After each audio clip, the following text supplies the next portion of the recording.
오늘 이렇게 하나님께서 허락하신 귀하고 복된 날, 주의 전에서 삶의 자리에서 하나님 앞에 신령과 진정으로 예배드리는 우리의 삶 가운데에, 또한 여러분이 사랑하는 모든 이들 가운데에 하늘의 위로와 평강이 넘치기를 주의 이름으로 간절히 축원합니다. 자, 오늘이 이제 2023년 두 번째 달의 세 번째 주가 이제 시작이 되어졌습니다. 여러분, 벌써 이렇게 시간이 또 흘러갔습니다. 지난 시간을 돌아보면 여러분 어떻습니까? 혹시 후회라고 하는 그런 단어가 후회한 적이 좀 있으십니까? 여러분, 이 후회라고 하는 이 말은 정말 우리가 쓰고 싶지 않은 단어 가운데 하나예요. 근데 이 후회라고 하는 말은 지난날의 행동과 그 행동의 선택에 대한 판단이다, 이렇게 얘기합니다. 선택한 것을 후회하기도 하고, 선택하지 않았거나 선택하지 못한 것을 우리가 후회합니다. 성경을 읽다 보면 여러분, 한 가지 우리가 알 수 있는 사실이 있는데, 하나님도 후회하신다라고 하는 거예요. 후회는 우리만 하는 것이 아니라, 인간인 우리만 하는 것이 아니라 하나님도 후회하시는 것을 볼 수 있습니다. 특별히 하나님은요, 사람에 대해서 후회하시는 것을 볼 수 있습니다. 성경에는 정말 하나님께 기쁨을 드린 자들도 많이 있어요. 반면에 하나님을 후회하게끔 하는 자는 어떻게 보면 더 많이 있습니다. 그렇다 그러면 여러분은 어떠십니까? 우리 스스로가 다 하나님이라고 생각하고, 내가 나를 볼 때에 과연 나를 바라보는 하나님, 내가 나를 볼 때 나는 하나님께 기쁨을 드리는 사람일까? 아니면 하나님을 후회하게끔 하는 사람인가? 여러분, 한번 스스로 한번 돌아보세요. 오늘 우리가 읽은 이 본문 말씀에 보니까 정말 이는 내 사랑하는 아들이요 내 기뻐하는 자라 라고 하는 말씀이 있습니다. 오늘 이 시간 하나님께서 우리를 보실 때에 하나님께서 예수님에게 하셨던 이 말씀, 이는 내 사랑하는 아들이요, 이는 내 사랑하는 딸이요, 내 기뻐하는 자라 라고 하는 그 칭찬과 축복이 우리에게 주어지는 축복의 시간이 되기를 간절히 바랍니다. 여러분, 우리가 후회하기보다는 후회하지 않는 인생 되기 원하잖아요. 하나님이 우리를 볼 때 우리가 하나님 앞에 후회를 드리는 인생이 아니라, 오히려 이 말씀처럼, 그래, 너는 내 사랑하는 아들이야, 너는 내 사랑하는 딸이야, 내가 너를 통해서 기뻐한다, 이런 칭찬과 축복의 말씀 듣기 원하지 않습니까? 그렇다 그러면 왜 예수님은 어떤 모습이 있으셨기에 하나님은 예수님을 보시면서 내 사랑하는 아들이라고, 내 기뻐하는 자다라고 말씀하셨느냐라고 하는 거예요. 오늘 이 시간 이 말씀의 은혜가 우리의 삶 가운데에 정말 하나님을 기쁘시게 할 수 있는, 하나님께 기쁨을 드릴 수 있는 우리 모두가 되기를 간절히 바랍니다. 자, 오늘 이 본문의 말씀은요, 주님께서 공생애라고 하는, 주님께서 이 땅에 오신 그 이유, 이 땅에 오셔서 해야 될 그 일들을 하시는 사명의 첫 걸음입니다. 첫 삽을 뜰 때 일어났던 일들을 우리들에게 말씀해주고 있는데, 어떤 일이 있었느냐? 한마디로 얘기하면 17절의 말씀인데, 우리 한번 다 같이 17절의 말씀 한번 다 같이 읽어보도록 하시겠습니다. 하늘로부터 소리가 있어 말씀하시되, 이는 내 사랑하는 아들이요 내 기뻐하는 자라 하시니라. 아멘, 아멘. 예수님께서 세례 요한에게 세례를 받으시고 물에서 올라오실 때에 하늘로부터 이 음성이 들렸습니다. 이 당시 요단강에는요, 예수님과 제자들만 있었던 것이 아니에요. 예수님과 수많은 사람들이 세례 요한에게 세례를 받기 위해서 그 자리에 있었다라고 하는 거예요. 그런데 다른 사람들은 세례 요한에게 세례를 받았을 때 어떤 특별한 일들이 없었어요. 그런데 예수님만큼만은 세례 요한에게 단사마가 똑같이 세례를 받고 물에서 무트로 나오는데 이 놀라운 일들이 벌어졌다라고 하는 거예요. 하늘에서 음성이 들립니다. 이는 내 사랑하는 아들이요 내 기뻐하는 자라 라고 하는 음성이 그 순간 들려졌다라고 하는 거예요. 여러분, 이 음성은 누가 들었을까요? 예수님만 들었을까요? 그 세례를 베풀었던 세례 요한 만들었을까요? 가까이 있던 제자들 만들었을까? 아니다라고. 그곳에 있는 이름도 얼굴도 알 수 없는 수많은 사람들이 하늘에서부터 들려지는 이 음성을 다 들었다라고 하는 거예요. 여러분, 정말 예수님은 하나님께 사랑받는 아들인 동시에 하나님께 기쁨을 드리는 아들이었다라고 하는 거예요. 모든 부모는 자식들을 사랑합니다. 맞습니까? 예. 그 표현은 다 달라요. 어떤 사람이 볼 때는 저게 사랑일까? 라고 얘기할 수 있지만 다 이 사랑의 표현과 깊이와 넓이는 다 다르지만 모든 부모는 그 부모가 표현할 수 있는 최대의 모습으로 자녀들을 사랑합니다. 자, 그렇다 그러면 그 사랑을 받고 자란 자식은 부모에게 근심이 됩니까? 안 됩니까? 근심이 된 적이 있습니까? 없습니까? 있어요. 사랑으로 키운 자식들도 매일 순간은 아닙니다만 어쩔 때 보면 그 삶의 순간에 부모에게 근심이 되고 걱정이 되는 순간들이 다들 있어요. 우리가 이렇게 40이 넘고 50이 넘고 60이 넘고 그래도 부모에게 항상 기쁨을 드릴 수 있습니까? 아니에요. 어느 순간은 다는 아니지만 근심이 되는 그런 순간들이 있다라고 하는 거예요.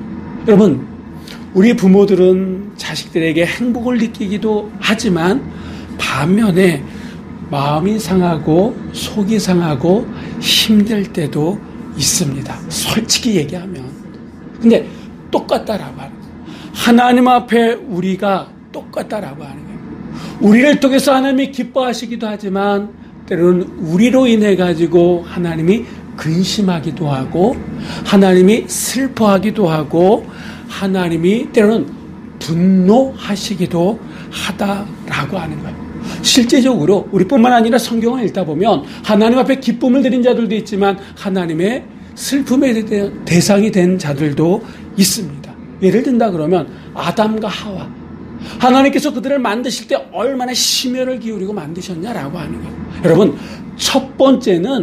처음은 이 애정이 들어가잖아요. 그래서 예를 든다 그러면 첫집, 첫사람, 첫아들, 첫딸, 맏딸 이런 거 보면 다 사람의 마음이 들어가는 것처럼 이 아담과 하와에게는 하나님의 그 마음이 담겨져 있더라고요. 그런데 그 아담과 하와가 하나님을 실망시키잖아요. 그 이후로도 보면 가인이 그랬습니다. 심지어는 더 시간이 지나가지고 노아 시대 때에는 아예 하나님의 마음이 닫힐 정도로 사람들이 하나님 앞에 근심의 대상이 됐다라고.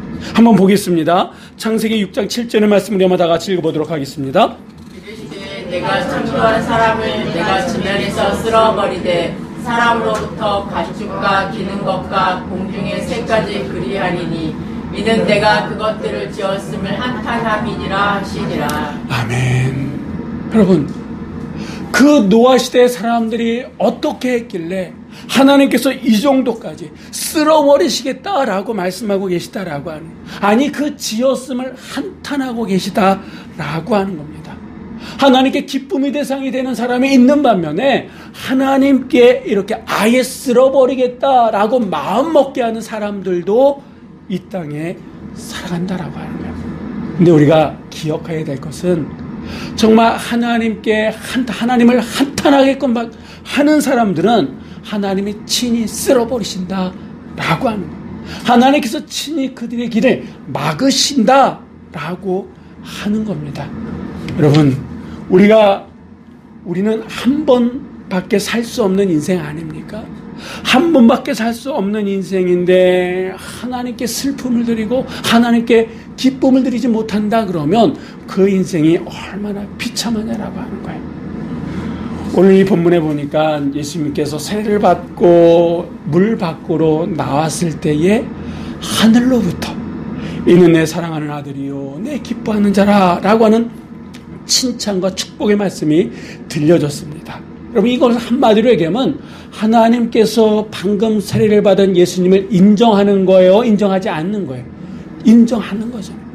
인정하니까 그에게 이렇게 칭찬과 축복의 말씀을 예수님에게 속삭인 게 아니에요. 예수님만 듣게 한 게 아니에요.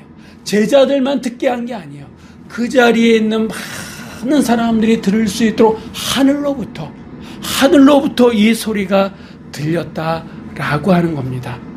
여러분, 이렇게 우리가 하나님께 인정받을 수 있다 그러면 얼마나 좋을까요?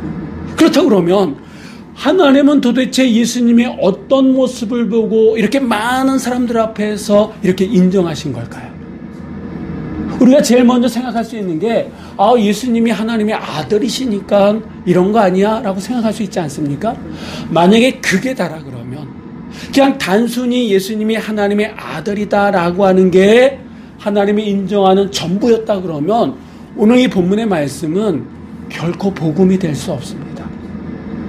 아니, 우리에게 소망이 아니라 오히려 절망을 줄 수 있는 말씀이다라고 하는 거. 왜? 우리는 누가 아닙니까? 예수님이 아니잖아요. 우리는 예수님이 될 수 없잖아요. 예수님의 마음을 가지고 예수님의 심장을 가지고 예수님처럼 살아갈 수는 있어요. 그런데 우리는 예수님은 아니잖아요. 그러니까 만약에 하나님께서 육신의 아들, 그러니까 그 당신의 아들이기 때문에 이렇게까지 칭찬하고 이렇게까지 축복하셨다 그러면 우리는 결코 하나님의 칭찬, 하나님의 축복을 받을 수 없다라고 하는 거예요. 그렇다면 이 말씀은 결코 복음이 될 수 없는데, 그렇다 그러면 이게 이유가 아니죠. 그러면 다른 이유가 어디 있느냐라고 하는 것을 우리가 이 본문 말씀 속에서 볼 수 있는데, 한 번 더 말씀드립니다만, 여러분, 우리가 한 번밖에 살 수 없는 인생을 살아가고 있는데 그 누군가에게 기쁨을 주고 그 누군가에게 인정받을 수 있다 그러면 여러분, 우리는 의미 있고 가치 있는 인생 아닙니까? 사람에게도 인정받고 사람에게도 뭔가 도움을 주고 사람에게도 사람을 위한 인생을 살아가면 사람들이 뭐라고 얘기하냐면 위인이다 이렇게 얘기해요. 하물며 하나님께 인정받는다 그러면 그 인생은 정말 가치 있는 인생인 줄 믿습니다. 세상에는 몇 가지 사람들이 있다 그럽니다. 첫 번째 사람은 어떤 사람들이냐면 악하고 어리석은 사람들이에요. 이 악하고 어리석은 사람들의 특징은 뭐냐면 자기만을 위해서 살아간다라고 하는 겁니다. 그러니까 자기의 기쁨을 위해서, 자기의 이익을 위해서, 말 그대로 자기만을 위해서 살아가는 사람입니다. 심지어 이 사람들은요, 자기만을 위해서 살아갈 때에 주변의 사람들이 걸림돌이 된다 그러면 가차없이, 자기의 앞길을 막는다 그러면, 장애물이 된다 그러면 그것이 부모든 자식이든 누구든 가차없이 치워버리는 사람들이 이런 사람들입니다. 성경에 나오는 사람들로 한다 그러면 소돔과 고모라 성에 있는 사람들이에요. 성경에 나오는 사람들로 한다 그러면 어리석은 투자 같은 사람들이다라고 하는 거예요. 이런 인생에 대해서 성경은 뭐라고 말씀하시냐면 헛되고 악한 삶을 살아가는 사람들이다 이렇게 말합니다. 또 어떤 사람들이 있냐면 악하지는 않습니다. 그런데 어리석은 사람들이 있다라고 하는 거예요. 이 어리석은 사람들의 특징은 뭐냐면 다른 사람을 기쁘게 하는, 다른 사람을 위해서 살아가는 사람들이다라고 하는 거예요. 이게 무슨 말이냐? 여러분 오해하지 마시기 바랍니다. 다른 사람을 위해서 살아가는 게 나쁜 거냐? 어리석은 거냐? 그 의미를 우리가 잘 알 필요가 있다라고 하는 거예요. 이 사람들의 특징은 뭐냐면 다른 사람들의 시선, 다른 사람들의 판단이 그의 삶의 기준이요, 행동의 기준이요, 가치의 기준이 된다라고 하는 거예요. 다른 사람들이 나를 어떻게 생각할까? 다른 사람이 나를 어떻게 볼까? 이게 그 사람의 행동의 기준이에요. 그러다 보니까 늘 긴장합니다. 물론 앞에서 얘기했던 악하고 어리석은 사람보다는 나을 수 있습니다. 그런데 이런 사람도 결코 하나님을 기쁘시게 하는 삶을 살아갈 수 없다라고 하는 거예요. 그렇다 그러면 여러분, 우리는 하나님을 기쁘시게 하는 삶을 살아가야 되는데 정말 우리가 어떤 일을 했을 때에 이는 내 사랑하는 아들이요 내 기뻐하는 딸이다 이런 말을 들어야 되는데, 그러면 어떤 사람들이 이런 칭찬과 축복의 말씀을 들을 수 있느냐? 한번 우리 주님이 어떠하셨는지 한번 볼 텐데, 아까도 말씀드렸던 것처럼 오늘 이 본문의 사건은요, 세례 요한이 주님에게 세례를 베푸시고 난 다음에 일어났던 사건이다라고 하는 거예요. 세례를 베푸시기 전에 세례 요한은 예수님을 딱 봤을 때에 예수님이 어떤 분이신지를 알아차렸습니다. 그래서 그는 예수님에게 세례를 베푸는 것을 극구 사양합니다. 그랬더니 예수님께서 아니라고, 세례를 베풀라고, 그러면서 네가 세례를 베풀어야 될 그 이유에 대해서 말씀하시는데 15절의 말씀 우리 한번 다 같이 읽어보도록 하겠습니다. 예수께서 대답하여 이르시되 이제 허락하라. 우리가 이와 같이 하여 모든 의를 이루는 것이 합당하니라 하시니 이에 요한이 허락하는지라. 아멘. 사실 예수님께서는 이 요단강의 세례를 받기 위해서 어디서부터 오셨냐면 저 북쪽 갈릴리로부터 오셨다라고 하는 거예요. 그러니까 지금 이 예수님이 그동안 있었던 곳과 지금 세례를 받는 이 요단강은요, 여기서 여기가 아니다라고 하는 거예요. 여기서 우리가 한강 가는 그 거리가 아니다라고 하는 거예요. 저 북쪽에서부터 남쪽까지 그렇게, 여러분 지금이야 차를 타고 가고 비행기를 타고 뭘 타고 가지만 그때는 어떻게 했습니까? 다 걸어 다녔잖아요. 좀 돈이 있는 사람들은 물론 뭐 말을 타든 낙타를 타든 뭐 짐승을 타고 왔겠지만 예수님이 그런 경제적인 능력, 재력이 있으셨습니까? 없으셨기 때문에 다 걸어 다니셨다라고 하는 거예요. 그러니까 그 먼 거리를 걸어오신 다 한 가지예요. 세례받기 위해서 걸어오셨다라고 하는 거예요. 근데 이 자체가 세례받기 위해서 저 북쪽에서 남쪽까지 오셨다라고 하는 이 자체가 어떻게 보면 예수님이 크게 겸손하시다라고 하는 그 표현이다라고 하는 거예요.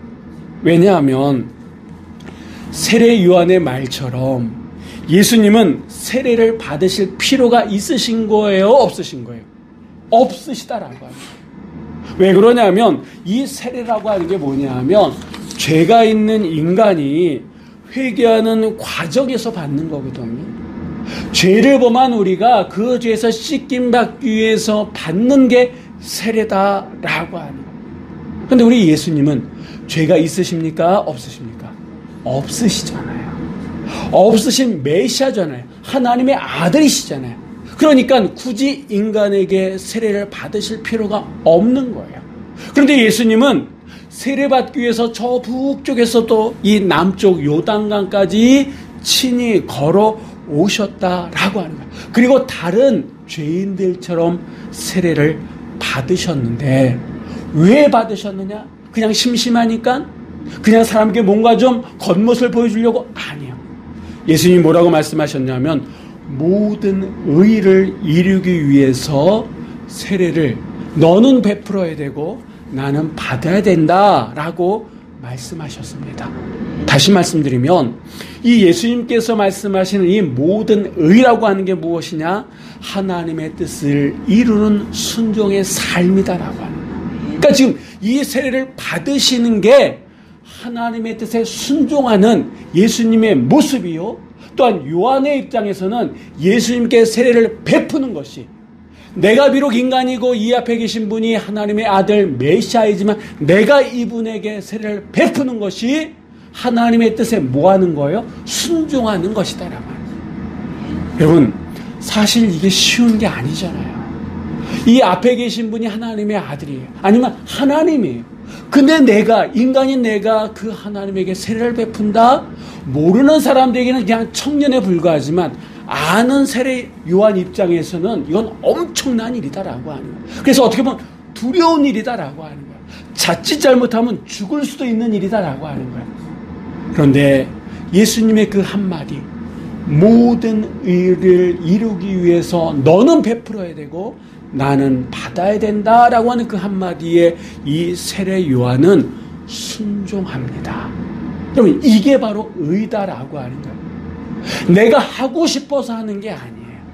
내가 해야 할 일을 하는 게 의다라고 하는 겁니다. 여러분, 예수님의 삶을 보면 그래요. 예수님의 삶의 공생애를 보면요, 그가 이 예수님의 삶은 다른 사람들을 살리시는 그런 일들을 하잖아요. 병든 자를 일으키고 심지어는 죽은 자를 살려서 생명을 불어넣고 그 다음에 희망을 주는 게 우리 예수님의 삶의 모습 아니었습니까? 죄로 인해서 심판받을 수밖에 없었던 그런 사람들을 구원의 문으로 이끄시고 그들의 삶의 방향을 바꾸신 분이 우리 주님의 삶의 모습이었더라고요. 우리 주님의 관심은 어디에 있느냐? 죽어가는 영혼들, 잠자는 영혼들을 일으키고 깨우는 일, 하나님께 돌아오는 일에 최선을 다하셨던 분이 바로 우리 주님이셨어요. 그 과정 속에는요, 사람들에게 의심을 받고 또한 사람들에게 오해를 받기도 하고 심지어는 사람들에게 욕을 받기도 하고 심지어는 여러분 정말 생각하고 싶지 않은 그런 일들도 있었잖아요. 근데 우리 주님은 묵묵히 그 길을 걸어가십니다. 심지어는 당신의 몸을 찢기시면서까지 십자가의 그 구원의 그 문을 마다하지 않으셨잖아요. 왜 예수님이 그러셨느냐? 모든 의를 이루는 일이기 때문에 그러셨다라고 하는 거예요. 하나님은 아신 거예요. 앞으로 예수님께서 그러한 삶을 살아가신다라고 하는 것을 아시는 거예요. 지금 이 세례받는 이 순간에도 끝까지 순종하려고 했던 예수님의 그 모습을 보셨기에 하나님은 그를 향해서 많은 사람이 듣도록 뭐라고 말씀하신 겁니까? 이는 내 사랑하는 아들이요 내 기뻐하는 자라 라고 칭찬과 축복의 말씀을 하신 거다라고 하는 겁니다. 자, 정리하면 어떤 사람들이 하나님께 기쁨과 하나님께 사랑을 드릴 수 있는 겁니까? 어떤 사람들이 이는 내 사랑하는 아들이요 내 사랑하는 딸이요 내 기뻐하는 자라 칭찬과 축복을 들을 수 있는 사람들입니까? 하나님의 마음이 그 사람의 행동이 기준이 되는 삶을 살아가는 사람들, 내가 하고 싶은 일이 아니라 하나님의 뜻이라 그러면 내가 하고 싶지 않은 일이라 할지라도 순종할 수 있는 그런 삶을 살아가는 자들을 하나님께서는 내 기뻐하는 자다 이렇게 칭찬과 축복을 하신다라고 하는 겁니다. 여러분, 그렇다 그러면 우리가 하나님께 기쁨을 드리는 인생을 살아가야 되지 않겠습니까? 그러기 위해서는 먼저 나부터, 믿는 나부터 하나님께 나아가는 것은 물론이요, 나를 통해서 주를 알지 못하는 자들이 주께 돌아오는 일들에 내 삶을 드려야 될 줄 믿습니다. 무엇보다도 하나님은 천하보다 한 영혼을 귀하게 여기시거든요. 나를 통해서 한 영혼이 주께 돌아올 때의 그 기쁨은 이루 말할 수 없다라고 하는 거예요. 그러기에 그 일들을 내가 감당해 나갈 때에 하나님께서는 예수님이 하셨던 똑같은 이 말씀, 이는 내 사랑하는 아들이요 내 기뻐하는 자라 라고 하는 이 축복과 칭찬의 말씀이 우리에게 주어지게 될 줄 믿습니다. 그런 의미에 있어서 이번 한 주간은 우리의 삶에 있어서 아주 중요하다라고 하는 거예요. 왜냐하면 이게 기회가 될 수도 있고 위기가 될 수 있기 때문에 그렇습니다. 내가 내 삶을 들여서 누군가 주께 돌아오는 일들에 대해서 전심전력한다 그러면 이번 한 주간은 우리의 삶의 축복의 시간이 될 수 있습니다. 그런데 그런 마음 없이 내가 하고 싶은 일을 하고 내가 뱉고 싶은 말들을 뱉어나갈 때에 그 일들을 통해서 누군가가 주께 떠나는 자가 있다 그러면 그 일들을 통해서 하나님은 근심한다라고 하는 거예요. 하나님은 슬퍼하신다라고 하는 거예요. 때로는 내가 힘들지만 내가 부하가 나지만 내 마음이 어렵지만 내 것을 참고 또 참고 누군가를 주께 돌아오는 일들에 내가 헌신한다 그러면 그런 헌신의 모습을 통해서 누가 기뻐하시는 거예요? 하나님이 기뻐하신다는 거예요. 내 자녀들도 내 말을 듣고 순종할 때 내가 기쁜 것처럼 내가 좋은 것처럼 하나님이 관심을 갖고 하나님이 뭘 원하시는지를 내가 알고 그 뜻대로 할 때에 누가 기뻐하시는 거예요? 하나님이 기뻐하신다라고 하는 거예요. 여러분, 이번 한 주간은 내가 나를 위해서 기뻐하는 삶을 살아가는 것이 아니라 나를 통해서 하나님이 기뻐하시는 일이 무엇인지를 먼저 우선순위로 두고 살아갈 때에 여러분, 이번 한 주간은 우리의 삶 속에 큰 축복의 한 주간이 될 줄 믿습니다. 물론 그 시간 속에는 힘듦이 있어요. 어려움이 있어요. 때로는 내 자존심을 내려놔야 돼요. 하지만 누가 보상해 주십니까? 하나님께서 반드시 보상해 주실 줄 믿습니다. 우리 일상의 삶 속에서 세례 요한처럼 비록 내가 힘들고 어렵지만 부담되지만 모든 의를 이루기 위한 것이라 그러면 그것까지 할 수 있는 하나님의 아들이심에도 불구하고 인간에게 세례를 받으셨던 예수님, 그 예수님에게 어떻게 보면 세례 요한에게 이는 내 사랑하는 아들이요 내 기뻐하는 자라 라고 말씀하셨던 것처럼 이번 한 주간 우리가 하나님의 의를 이루어 나갈 때에 하나님께서는 똑같이 우리에게 이 칭찬과 축복의 말씀을 주실 줄 믿으시기 바랍니다. 오늘 말씀을 듣고 결단하시는 여러분들, 이번 한 주간에 여러분의 세례 요한에게 그리고 예수님에게 주셨던 이 칭찬과 축복의 말씀이 여러분 삶에게도 주어지는 귀하고 복된 한 주간이 되시기를 주의 이름으로 간절히 축원합니다. 기도하시겠습니다.